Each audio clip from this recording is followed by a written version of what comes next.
नमस्कार, स्वागत है आपका इंडिया रिपोर्ट में। मैं हूं आपके साथ सुष्मिता तिवारी। तो आइए शुरू करते हैं टॉप 10 खबरें।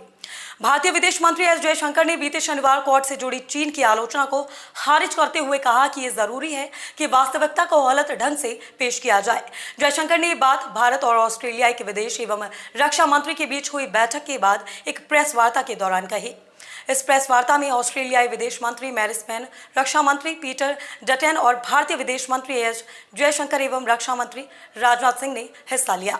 बता दें कि इससे पहले चीन ने ऑस्ट्रेलिया, अमेरिका, भारत और जापान के संगठन क्वाड को एशियाई देशों के नाटो संगठन की संज्ञा देते हुए इसकी आलोचना की थी। पिछले महीने विश्व आदिवासी दिवस यानी 9 अगस्त के मौके पर भरूच के राजपीपला में आयोजित समारोह में गुजरात के मुख्यमंत्री विजय रूपाणी आत्मविश्वास से भरे नजर आ रहे थे। जाहिर है, राजनीति में कहते हैं कि कयासबाजी का दौर भी हवा में नहीं उठता। इसकी एक झलक 11 सितंबर 2021 को तब दिखी जब विजय रूपाणी के सुर कुछ बदले नजर आए। लगातार काम करने के बाद कहने वाले विजय रूपाणी ने गुजरात के मुख्यमंत्री पद से इस्तीफा देने के बाद कहा कि समय के साथ दायित्व बदलते रहते हैं। अफगानिस्तान में तालिबान के नेतृत्व में बनी सरकार के प्रधानमंत्री मुल्ला हसन अखुंद का पहला इंटरव्यू सामने आया है। अखुंद ने अभी सिर्फ ऑडियो इंटरव्यू दिया है। इसमें उसने शांति और अफगानिस्तान के पुनर्निर्माण की बात कही है। उसने कहा कि हमारी सरकार में शांति लौटेगी। अखुंद ने कहा कि 20 साल की जंग के बाद आज कामयाबी मिली है। अखुंद ने ये इंटरव्यू अल जजीरा को दिया है, जिसमें सिर्फ ऑडियो है। इसमें उसने कहा कि नई इस्लामी सरकार के लिए अफगानिस्तान के लोगों को बधाई। अमेरिका से 20 साल तक जंग करने के बाद कामयाबी मिली है। पिछली सरकार में काम करने वाले सभी लोगों को माफ किया गया है। अफगानिस्तान में हमारी सरकार में शांति जरूर लौटेगी। शिवपुरी जिले की ग्राम पंचायत मझेरा की आदिवासी बस्ती नीम डाढ़ा में 4 अगस्त को तेज बारिश के कारण बाढ़ से पूरा गांव डूब गया था। घर का सामान तहस नहस हो गया था और कई मकान गिर गए हैं। बाढ़ प्रभावित लोगों को शासन द्वारा राहत राशि दिए जाने का आश्वासन दिया गया था, परंतु 1 माह बीत जाने के बाद भी अभी तक लोगों को कोई मदद नहीं पहुंची है। आदिवासी अपने टूटे मकानों में इस बारिश के मौसम में खुले आसमान के नीचे छोटे छोटे बच्चों को लिए अपने दिन काट रहे हैं। देखिए मध्य प्रदेश शिवपुरी से हमारे संवाददाता दारा खान की रिपोर्ट। प्रशासन के वादे खोखले साबित हुए हैं। शासन द्वारा बाढ़ प्रभावितों को मुआवजे का जो आश्वासन दिया गया था, वह मुआवजा भी अभी तक उनको नहीं मिला है। यहाँ के रहने वाले आदिवासियों ने शासन से मांग की है कि इस डूब क्षेत्र से उनको हटाकर कहीं ऊंची जगह बसाया जाए, जहाँ पर हर साल बाढ़ आने का खतरा बना रहता है। रास्ते खराब हैं, पुलियाँ टूटी पड़ी हैं। आदिवासियों ने बताया कि इस संबंध में उन्होंने शिवपुरी कलेक्टर को भी ज्ञापन दिया था, मगर कोई सुनवाई नहीं हो रही है। नीमडाड़े पे शिवपुरी से 15 किलोमीटर दूर और ये गांव है, आदिवासी बस्ती है। और पिछले 1 महीने पहले यहाँ पर बाढ़ आई थी, जिसमें मकान पूरी तरीके से डूब गए थे। आज हम जानेंगे यहाँ के रहने वालों की समस्याएं क्या हैं और वो सरकार से क्या अपेक्षाएं करते हैं। भाई, आपका नाम?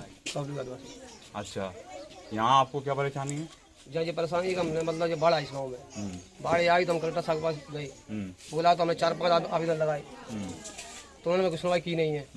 दूसरी बात, हमारे डूब चुके रहे, हमारे मतलब हमें जगह कहीं अच्छी दी जाए, दूसरी जगह पहुँचाया जाए, ये हमारा कहना है। हाँ, तुम्हारा नाम? राम प्याई। अच्छा, ये बाढ़ से तुम्हारा नुकसान कितना हुआ?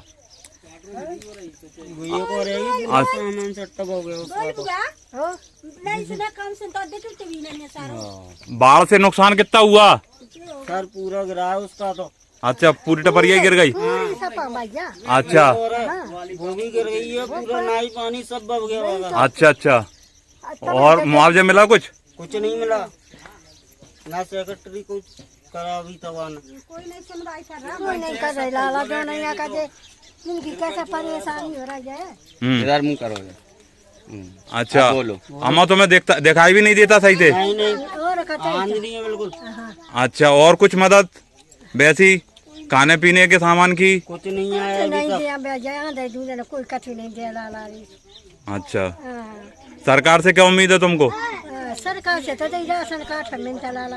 अच्छा, बस वो भी कभी कब जाता है। अच्छा, राशन कार्ड पे भी कब जाता है, कंट्रोल पे। हाँ जी, तुम्हारा मकान भी गिरा है? गिरा है। अच्छा, क्या नाम है तुम्हारा? बिट्टू भाई आदिवासी। आदिवासी अच्छा, कौन सा मकान है तुम्हारा? जी वालो चलो बताओ जरा, देखो।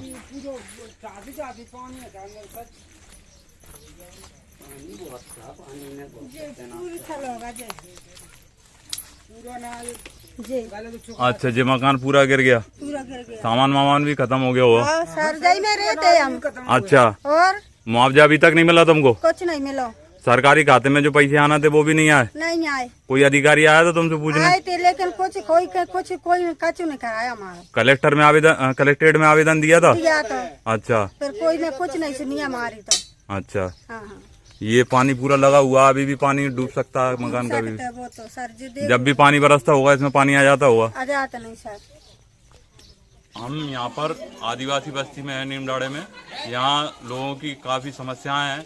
ये मकान जो है यहाँ पर डूब जाते हैं। क्या है, पास में ही तालाब है और तालाब में पानी ज़्यादा भरने की वजह से ये बस्ती पूरी डूब में आ जाती है।